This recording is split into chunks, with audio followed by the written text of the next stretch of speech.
மேஷம், இந்த உறவால் உங்களுக்கு நஷ்டம் வரலாம். 5 கிரகங்களால இந்த மாதம் பிப்ரவரி மாதம் கால சர்ப்ப தோஷம் ஏற்பட்டிருக்குங்க. உங்களை பயமுறுத்தும் வகையில இந்த வீடியோ கண்டிப்பா இருக்க போறது இல்ல.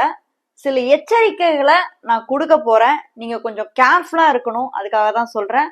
இந்த வீடியோவை முதல்ல இருந்து கடைசி வரைக்கும் நீங்க ஸ்கிப் பண்ணாம பாருங்க. ஏன்னா இந்த ராகுவால ஒரு பெரிய ஒரு குளோபல் சேஞ்ச் வந்து நடக்க போகுது.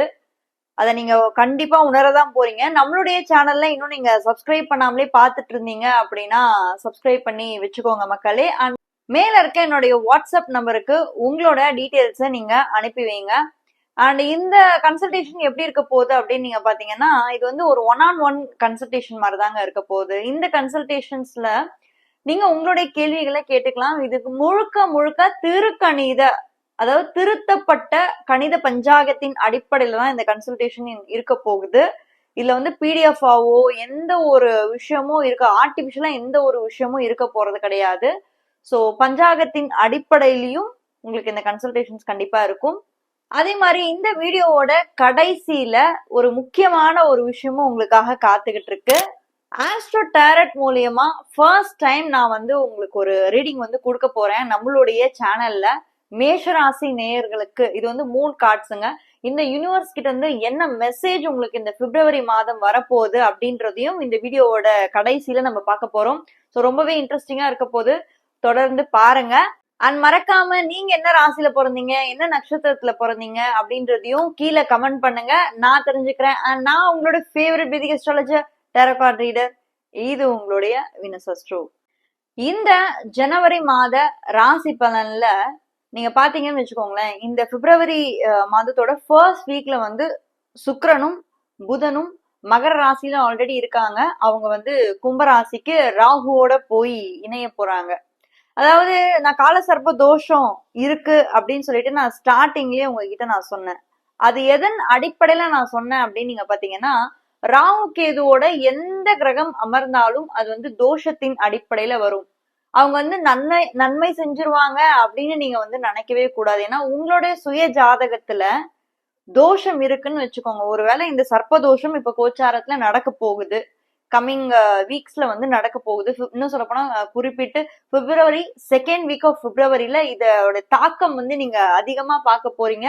அண்ட் குளோபலாவும் இதோடைய தாக்கம் வந்து இருக்கும். தனிப்பட்ட தனி மனித ஹாரோஸ்கோப் தான் நம்ம இங்க பேசிட்டு இருக்கோம். உங்களுடைய சுய ஜாதகத்துல உங்களுக்கு கால சர்ப்ப தோஷம் இருக்கு அப்படின்னா இதோடைய தாக்கம் அதிகமாவே இருக்கும். ராகு கேதுக்குள்ள கிரகங்கள் அடங்கி இருக்கா அப்படின்றத நீங்க ஒரு வாட்டி செக் பண்ணிக்கோங்க. ஓகே, கரியர் எப்படி இருக்கும்? கரியர், ஜாப் எல்லாமே இந்த பிப்ரவரி மாதம் எப்படி இருக்கும் மேஷ ராசிக்கு நம்ம பார்த்தோம்னா, சில பேருக்கு சடன் சேஞ்சஸ் வந்து ஏற்படலாம், அதிரடி மாற்றங்கள் வந்து ஏற்படலாம். ஏன்னா உங்களுடைய ராசில இருந்து 11ஆம் இடத்துலதான் இந்த கிரக கூட்டணிகள் வந்து அமையுது. ராகு, சுக்கிரன், சூரியன். அவங்களோட வந்து பாத்தீங்கன்னா சூரியன் வந்து 13ஆம் தேதி வந்து என்ட்ராரு. செவ்வாய், புதன் அண்ட் செவ்வாய் வந்து 23ஆம் தேதி வந்து என்ட்ராரு. கிட்டத்தட்ட பாத்தீங்கன்னா 5 கிரகங்கள் வந்து கும்பராசியில வந்து அமர போறாங்க. அண்ட் உங்களுடைய ராசியில இருந்து 12ஆம் இடத்துல வந்து ஆல்ரெடி வந்து சனி வந்து உட்கார்ந்து இருக்காருங்க. சனி ஆல்ரெடி ஒரு பாவ கிரகம், அது உங்களுக்கு தெரியும். சோ ஒரு பாவ கிரகம், அதுக்கப்புறம் அந்த பாவ கிரகத்துக்கு 12ஆம் வீட்டுல இத்தனை கிரகங்களும் போய் உட்கார்ந்துருக்கு. அதுவுமே வந்து ஒரு சில பிரச்சனைகளும் உங்களுக்கு கொடுக்க போகுது இந்த பிப்ரவரி மாதம். கரியர் ஃப்ரண்ட்ல நம்ம பார்க்கும்போது சடன் சேஞ்சஸ் அண்ட் அதிரடி மாற்றங்கள், இடம் விட்டு இடம் மாறுறது, சில பேர் வந்து இடம் விட்டு இடம் மாறுறது, இருக்கிற இடத்த விட்டு போயிடலாம் அப்படின்ற ஒரு மைண்ட் செட்டுக்குள்ள போறது, அதெல்லாமே வந்து பாத்தீங்கன்னா இந்த ஒரு பிப்ரவரி மாதம் உங்களுக்கு இருக்கும். பட் நீங்க என்ன தெளிவா இருக்கணும்னா, அதிரடி முடிவுகளை எடுக்காம நிதானமா யோசிச்சு எடுங்க. ஏன்னா 11ஆம் இடத்துல இத்தனை கிரகங்கள் இருக்கும்போது நம்ம மைண்ட் சில நேரம் ஸ்டேபிளா இருக்காது.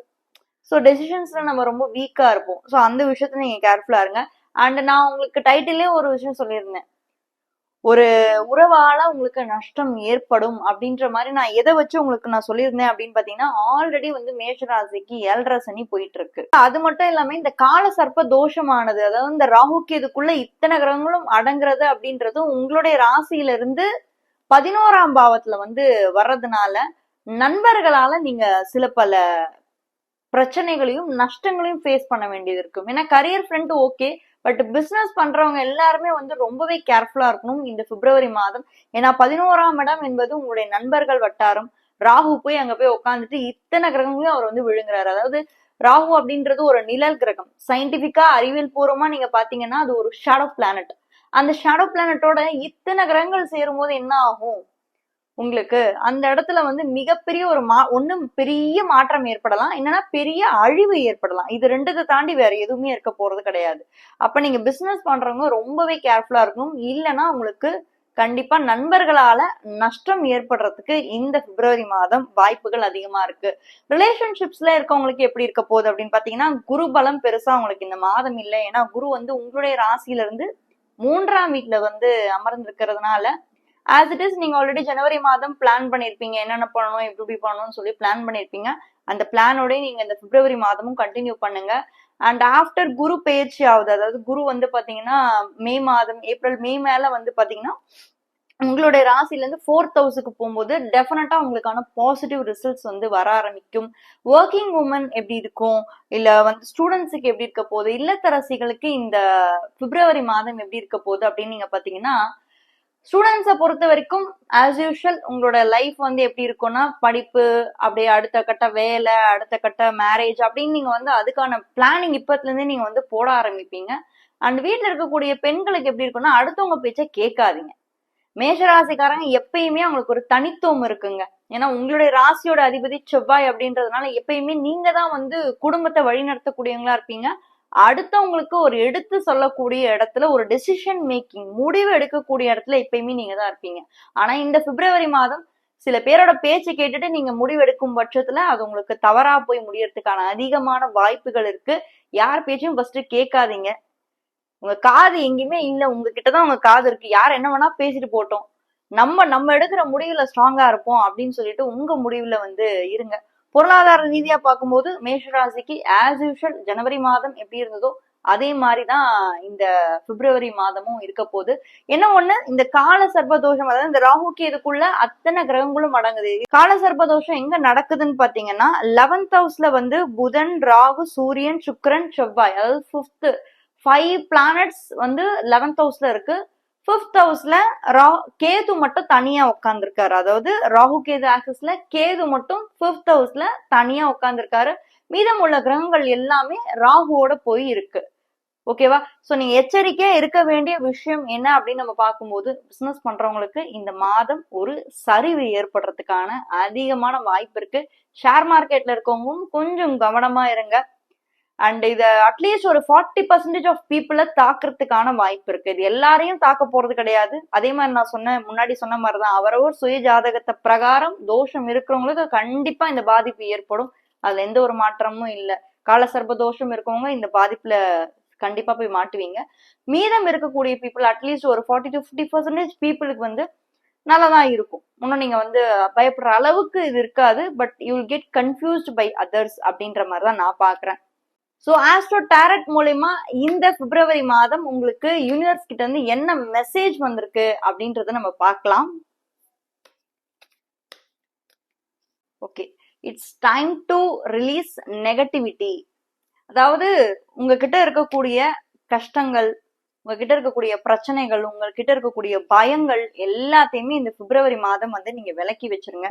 சோ யூனிவர்ஸ் உங்ககிட்ட சொல்ற விஷயம் என்ன அப்படின்னா, பயப்படாதீங்க.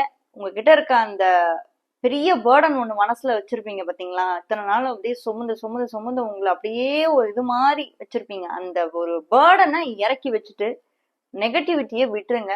ரொம்ப பாசிட்டிவா திங்க் பண்ணுங்க. என்னடா அப்படின்னு சொல்லிட்டு லைஃபை வந்து வெறுக்காதீங்க. ரொம்பவே பாசிட்டிவா திங்க் பண்ணுங்க. இந்த பிப்ரவரி மாதம் நிறைய பேருக்கு நிறைய நல்லது யூனிவர்ஸ் கிட்ட இருந்து கிடைக்கட்டும்.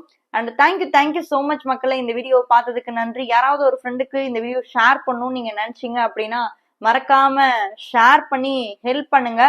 அண்ட் அதன் மூலமா கண்டிப்பா அவங்களும் பயனடைவாங்க. கன்சல்டேஷன்ஸ் வேணும்னு நினைக்கிறவங்க என்னோட வாட்ஸ்அப் நம்பருக்கு உங்களோட அப்பாயின்மெண்ட்ஸை புக் பண்ணிக்கலாம். தேங்க்யூ.